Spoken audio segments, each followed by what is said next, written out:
கடலூர்ல நடந்த சோகமான சம்பவம். ஸ்கூல் பசங்க போன வேன் மேல ரயில் மோதி 5 உயிர் போச்சு. மனசு கனக்குது.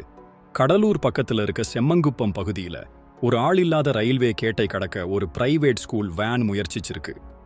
அப்போ திருச்செந்தூர்ல இருந்து சென்னை வந்துட்டு இருந்த ரயில் கண்ணிமைக்கும் நேரத்துல அந்த வேன் மேல பயங்கரமா மோதிடுச்சு.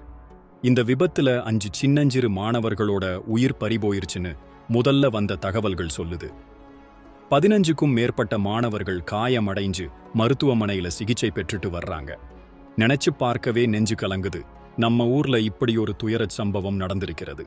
இந்த மாதிரி ஆள் இல்லாத ரயில்வே கேட்கள்ல அலட்சியமா இருக்கிறதால தான் இத்தனை உயிர் சேதங்கள் நடக்குது. இதை தவிர்க்க நாம என்ன செய்ய போறோம்? நம்ம குழந்தைகளை பள்ளிக்கு அனுப்பும்போது ஒரு பயம் வருதுன்னா அதுக்கு யார் பொறுப்பு? இது வெறும் விபத்து இல்ல, கவனக்குறைவால நடந்த ஒரு துயரம். ஒவ்வொரு பெற்றோருக்கும் இந்த சம்பவம் ஒரு பெரிய எச்சரிக்கை. சின்னஞ்சிறுசுகளோட உயிரை பறிச்ச இந்த விபத்து நம்ம சமூகத்துல பெரிய அதிர்வை ஏற்படுத்தியிருக்கு. இனிமேலாவது இது போன்ற விபத்துகள் நடக்காம தடுக்க அரசும் சரி பொதுமக்களும் சரி ரொம்ப கவனமா இருக்கணும். இந்த மாதிரி சம்பவங்கள் இனி நடக்காம இருக்க என்ன செய்யணும்னு நீங்க நினைக்கிறீங்க? உங்க கருத்துக்களை கமெண்ட்ல சொல்லுங்க.